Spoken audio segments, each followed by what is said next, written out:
Demo yang dilakukan masyarakat Paduli Ngepung, Kecamatan Patian Rowo, menuntut Dinas Pemberdayaan Masyarakat Desa untuk mengusut lelang bengkok di desanya.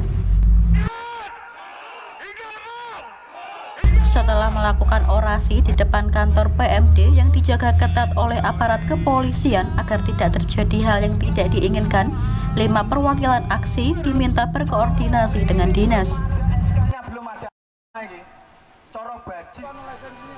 Tetapi sebelum masuk kantor semuanya harus menjalani swab, tetapi saat di swab koordinator mengalami kesakitan.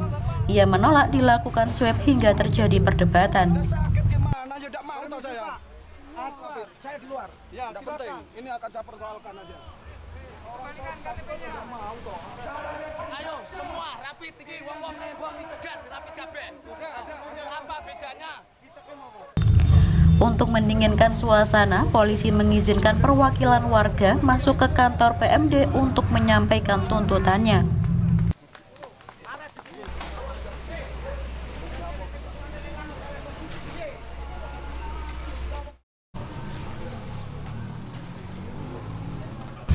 Dalam pertemuan itu, saat dinas menunjukkan SK BPD, sempat terjadi persitenggangan. Karena SK tidak ditandatangani Bupati, maka warga menganggap SK itu tidak sah. Sudah dibuat oleh Pak Bupati, prosedur sudah dilalui. Karena bukan bagian hukum. Saya rasanya bagian hukum. Kau ini kau yang mempersulit. Ini kan bukan SK Bupati yang tandatangani Bupati. Kemarin Dijelaskan pihak dinas, akhirnya perwakilan warga dapat memahami SK tersebut. Itu sudah ditetapkan prosedurnya. Suyadi, koordinator aksi, mengatakan pihaknya meminta kepada Dinas PMD untuk mengusut lelang bengkok di desanya, juga mengganti BPD yang tidak sah karena tidak memiliki SK Bupati.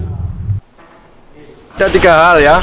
Satu, terkait BPD ya. BPD itu menurut kami karena tidak sah, karena tidak ada SK Bupati ya. Yang tadi nanti akan jawabnya ada Nutulen, nanti saya sampaikan sama teman-teman ya apa jawabannya. Nah, yang kedua adalah terkait lelang bengkok yang dilakukan pada tahun 2018-2019. Karena kita membentuk panitia lelang pada waktu tahun 2019 itu berdasarkan karena apa? Selama mulai tahun 90 bahkan mungkin sebelumnya tahun 90 yang saya tahu, bengkok ini kan dibuat bancaan, tidak pernah dilelang, dibagi-bagi siapa-siapa. Nah, kami koordinasi dengan Sekjam Muspika Kecamatan Patian Rowo, akhirnya kita perbaiki dengan membentuk panitia lelang ya pada tahun 2019.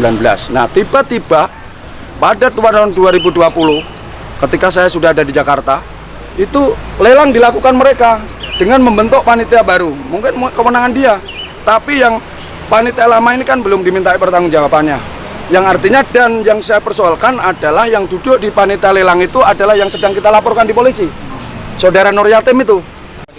Apa? Berapa juta itu? Totalnya kan 161 juta. Pak, Itu. hasil dari mediasi di dalam tadi gimana? Yang hasil mediasi bahwa dia tidak punya kewenangan, yang punya kewenangan adalah inspektorat. Maka saya minta ada Nutulen, nanti saya pergi ke inspektorat persoalkan ini gitu. Sementara PLT Kepala Dinas PMD Triwahyu Kuncoro mengatakan pihaknya telah menerima perwakilan warga Ngepung dan telah menjawab tuntutan mereka. Terkait lelang bengkok, pihaknya akan menyerahkan kepada inspektorat kalau diduga ada penyimpangan hasil lelang. Jadi hasil tuntutan kemarin ada pertanyaan 2 sebetulnya tentang BPD dan tentang LPG lelang. Dan tadi hasil itu semua kita memberikan notulen kepada para pihak yang menyampaikan aspirasi, yaitu ada bahwa keputusan tentang pengangkatan BPD sudah sesuai ketentuan. Kemudian pelaksanaan lelang yang dilaksanakan di Desa Ngepung akan disampaikan pada inspektorat untuk ditindaklanjuti. Yang ketiga, laporan APBD desa sudah sesuai ketentuan peraturan yang ada. Jadi masalah penyimpangan dan sebagainya mungkin akan ditindaklanjuti oleh APB. Jadi awal mulanya ya memang ada mungkin persepsi yang berbeda antara pengunjuk rasa atau penyampaian aspirasi tadi dari masyarakat tadi terkait dengan mekanisme. Tapi kita sudah menjelaskan terkait dengan SK dan sebagainya, sudah kami jelaskan panjang lebar, dan tentunya apa yang kita sampaikan itu dengan sesuai dengan aturan yang ada. Pak, SK yang ditandatangani oleh siapa itu, Pak? Belum? SK yang sudah ditandatangani oleh siapa? SK BPD itu sudah ditandatangani oleh Pak Bupati, namun demikian salinan itu ditandatangani oleh Kabakum, memang prosedurnya seperti itu. Berarti itu sah menurut Sah, pemerintah? sah. Pak, terkait anggaran yang ratusan juta katanya hasil lelang penjualan lelang kosong, Pak, bagaimana? Itu nanti biar ditindaklanjuti oleh APIP. Oleh Itu- inspektorat. Ya. Dari tahun berapa Pak? Ya, kita nggak tahu nanti APIP itu sudah memeriksa tahun berapa, nanti yang sisanya mungkin akan ditindaklanjuti. Saya belum bisa menentukan tahun berapa yang diadakan pemeriksaan oleh APIP, belum bisa menentukan. Apakah ada rencana pembubaran panitia lelang yang baru dibentuk, Pak? Karena panitia yang lama belum dibubarkan ini, Pak. Selama itu sesuai prosedur, itu kita tidak bisa membubarkan, gitu kan? Karena itu memang bukan kewenangan kita untuk membubarkan, dan itu tentunya harus melalui proses pemeriksaan yang dalam. Dari Nganjuk, Siti Nurhalifah melaporkan. Dusun ngepung, dusun satak, dukun.